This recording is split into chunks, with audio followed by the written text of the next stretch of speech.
दोस्तों, जब से चंद्रयान-3 के प्रज्ञान रोवर और विक्रम लैंडर को स्लीप मोड में डाला गया, तब से अभी तक प्रज्ञान रोवर और विक्रम लैंडर स्लीप मोड से नहीं निकला है और चांद के दक्षिणी ध्रुव पर बड़े आराम से सो रहा है।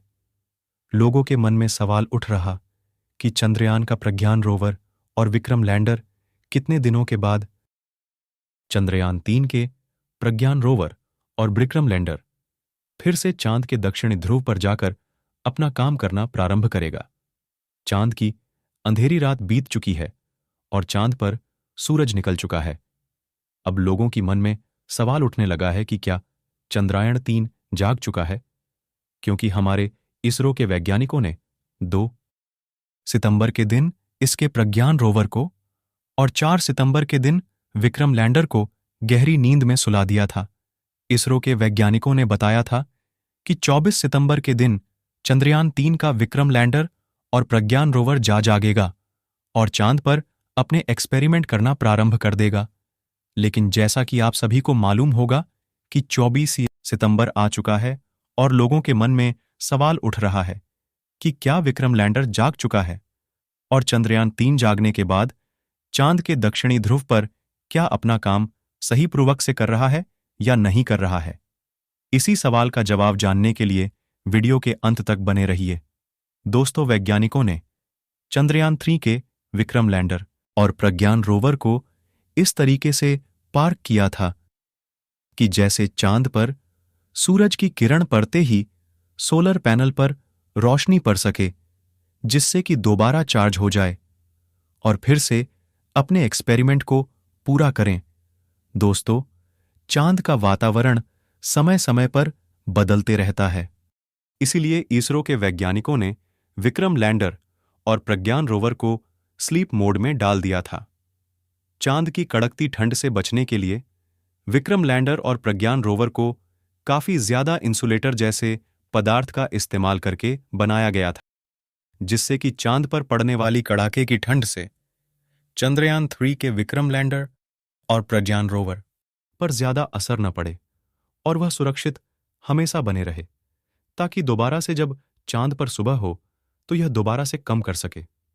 विक्रम लैंडर और प्रज्ञान रोवर की बैटरी को चार्ज होने में कम से कम 3 दिन का समय लगता है, लेकिन 23 सितंबर के दिन चांद पर सूरज की किरणें पड़ा है तो लगभग 25 सितंबर तक उसकी बैटरी फुल चार्ज हो जाएगी और उसके बाद ही यह अपनी गहरी नींद से जागेंगे। लेकिन ऐसा बिल्कुल भी नहीं है। इसके लिए आपको बता दें कि चांद के दक्षिणी ध्रुव पर 19 सितंबर के दिन ही सूरज निकल चुका था, पर सूरज को निकले करीब 5 दिन हो चुके हैं और अब तक चंद्रयान-3 के विक्रम लैंडर और प्रज्ञान रोवर की बैटरी पूरे तरीके से चार्ज हो चुकी है। विक्रम लैंडर और प्रज्ञान रोवर की बैटरी चार्ज होने के बाद बारी आती है वैज्ञानिकों को विक्रम लैंडर तक रेडियो सिग्नल भेजने की। विक्रम लैंडर को स्लीप मोड में डालने से पहले इसरो के यह प्रज्ञान रोवर को स्लीप मोड में डालने के बाद विक्रम लैंडर के सारे आउटपुट सिग्नल को बंद कर दिया गया था। तो जब वैज्ञानिकों के द्वारा रेडियो सिग्नल भेजा जाए, उसके बाद धरती से भेजे गए रेडियो सिग्नल को रिसीव करके जाग जाए और उसके बाद प्रज्ञान रोवर को भी जगा दे।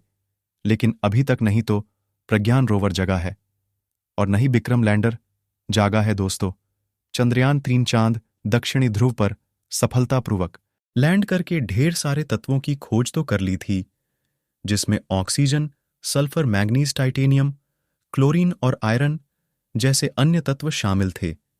चांद के दक्षिणी ध्रुव पर लेजर डिटेक्शन के द्वारा ऑक्सीजन की खोज तो कर ली थी, लेकिन हाइड्रोजन की खोज करना बाकी था। पानी हाइड्रोजन और ऑक्सीजन से मिलकर बना होता है।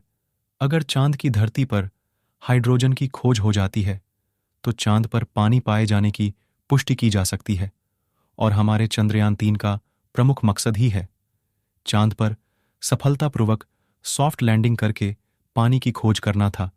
लेकिन आज के दिन वैज्ञानिकों के द्वारा विक्रम लैंडर के पास रेडियो सिग्नल को भेजा जाएगा, क्योंकि अब चंद्रयान-3 के विक्रम लैंडर की बैटरी पूरी तरह से चार्ज हो चुकी है या नहीं। ये सब जानने के लिए वैज्ञानिकों को धरती से विक्रम लैंडर के पास सिग्नल भेजना होगा।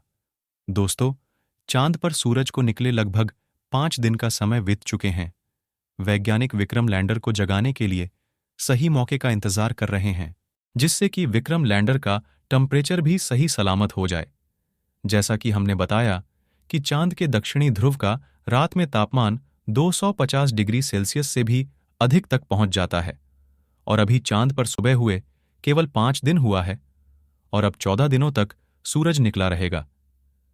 इस बार प्रज्ञान रोवर और विक्रम लैंडर लगभग 500 मीटर से अधिक की दूरी तक जाकर चांद की अलग अलग जगह का डाटा इकट्ठा करके वैज्ञानिकों तक जानकारी भेजेगा। जब वैज्ञानिकों ने चंद्रयान-3 लैंडर और रोवर को स्लीप मोड में डाला था, तो उसकी जगह को बदल दिया था और एक अच्छी समतल जगह पर किया गया था, जिससे कि सूरज की रोशनी उनके सोलर पैनल पर पूरी तरीके से पड़ सके। विक्रम लैंडर में 3 खास सोलर पैनल लगाए गए हैं, जिससे कि अगर सूरज की रोशनी किसी भी रोलर पैनल पर पड़ता है तो किसी भी एंगल से किसी न किसी सोलर पैनल पर उसकी रोशनी पड़ती रहेगी और वह चार्ज होता रहेगा। लेकिन प्रज्ञान रोवर में केवल एक ही सोलर पैनल का इस्तेमाल किया गया है, जिससे उसकी दिशा को सही रखना काफी ज्यादा जरूरी होता है। प्रज्ञान रोवर एक्सपेरिमेंट करता है तो इसका विशेष ध्यान रखा जाता है कि जिस एंगल से सूरज की रोशनी आ रही है, प्रज्ञान रोवर का सोलर पैनल इस एंगल में सूरज की दिशा में रहे, जिससे कि लगातार उसकी बैटरी चार्ज होती है।